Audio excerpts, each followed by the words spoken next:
Welcome to the Electricity of Life, brought to you by the Thunderbolts Project at thunderbolts.info. In part one of this presentation, Dr. Jerry Tennant introduced us to his extraordinary research into the complex electrical circuitry of the human body. Since his own remarkable battle with debilitating ailments, Dr. Tennant has worked to develop a kind of map of this circuitry, illuminating its essential connection to physical well-being. In the previous episode, Dr. Tennant discussed the particular significance of the circuitry connecting teeth to other regions of the body. The concept of illness arising from electrical imbalances is of course unconventional in modern Western medicine. However, the application of electromagnetic therapies in healing is not new. In this conclusion, we asked Dr. Tennant to begin by discussing some of the earliest examples of the use of electromagnetism as a physical remedy.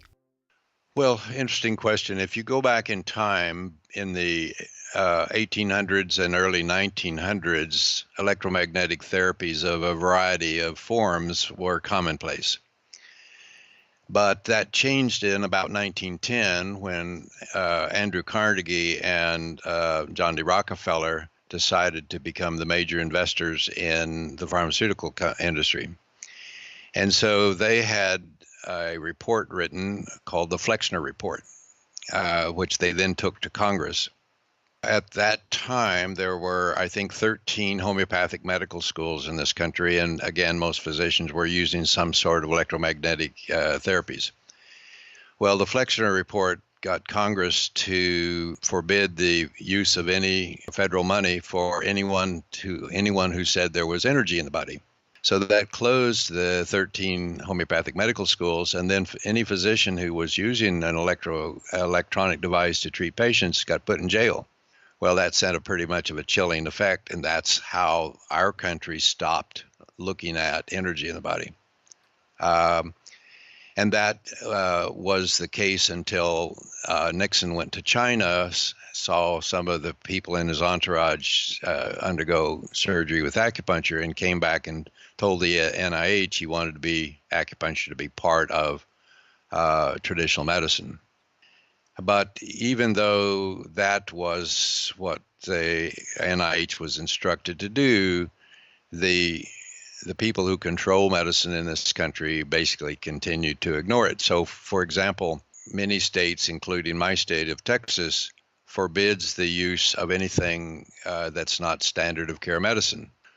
So what is standard of care medicine? Well, a group of physicians and insurance people and so forth sat around a table and said, okay, if you make this diagnosis, you must treat it this way. And originally they said these are going to be suggestions in order to improve the quality of care. But of course, that wasn't the plan. The plan was to make those the law. And so it has de facto become that.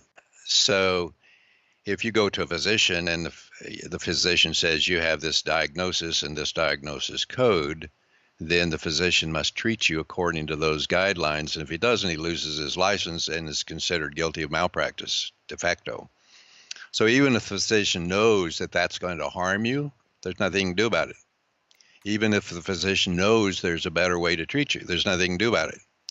Even if 10 universities and medical schools have proven there's a better treatment, the physicians can't use that until that committee says that it's become standard of care.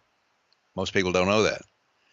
But what that does then is it puts the control of how medical care is delivered in this country in the hands of the small group of people who make up the rules of standard of care, and those are all slanted toward pharmaceutical, surgical medicine, you see?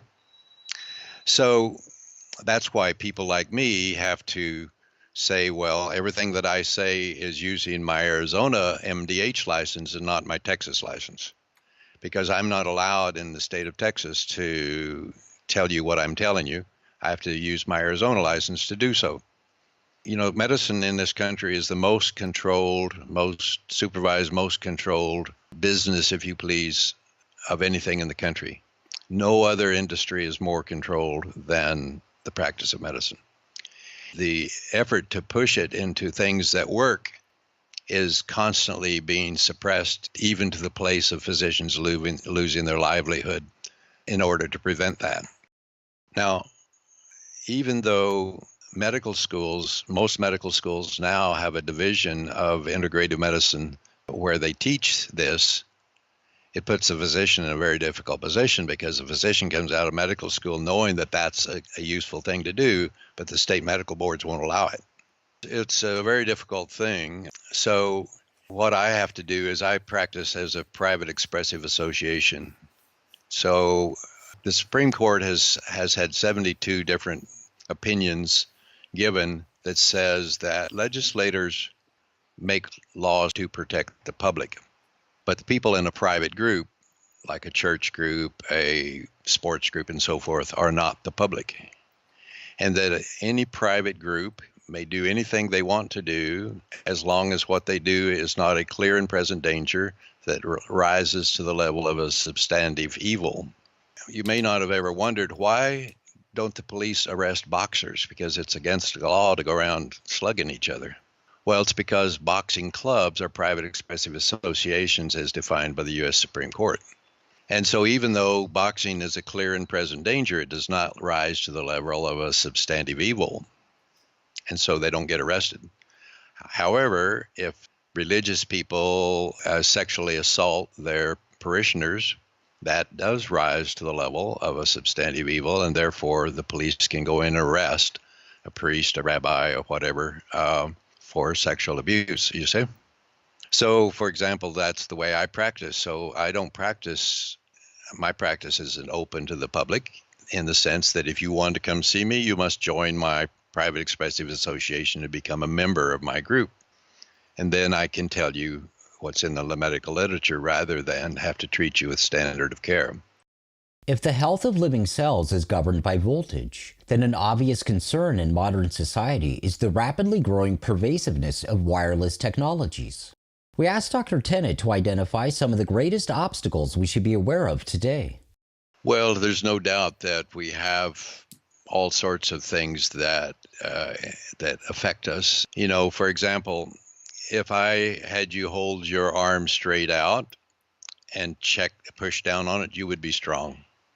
And then if I had you take a wristwatch with a battery in it and hold it right up against your chest and I pushed on your arm, you would go weak. So again, when we put electromagnetic energy within our personal magnetic field, it weakens us. Of particular frequencies that weaken us. And so we're being bombarded with that sort of thing all the time. Here's the bottom line of the whole thing. We are constantly wearing ourselves out. So you get new cells in the macula of your eye every 48 hours. The lining of your gut's replaced every 3 days. The skin you're sitting in today is 6 weeks old. Your liver's 8 weeks old, and your nervous system 8 months old. So as cells wear out, you have to make new ones. Or if the cells get damaged some way, you have to make new ones. So chronic disease only occurs when you lose the ability to make new cells at work. Let me say that one more time. Chronic disease only occurs when you lose the ability to make new cells at work, which leads one to the question, well, what's it take to make a new cell that works? Well, first of all, where cells run at minus 25 millivolts of energy, it takes minus 50 millivolts to make a new cell. So you have to have the voltage. Then you have to have all the parts it takes to make a cell. You know, if a tornado blows your house down, you can't build a house back with doorknobs and bathroom tiles. You have to have everything it takes to make a house. And that's one of the big mistakes people make when they say, well, I'm trying to get well. And you say, well, take this stuff. They come back later and you say, well, you're still taking all this stuff. No, I just wanted to know what one thing worked. So I've just been taking one thing at a time. Well, nothing works. You see what I'm saying? Mm-hmm. Again, that concept of I want to know what works won't work because you have to have everything it takes to make a cell. And that's the nutrition piece, of course. So we have to have 50 millivolts of energy. We have to have all the parts it takes to make a cell. And we have to get rid of any toxins that damage cells as fast as you make them. So if you don't do all three of those things, you won't get well.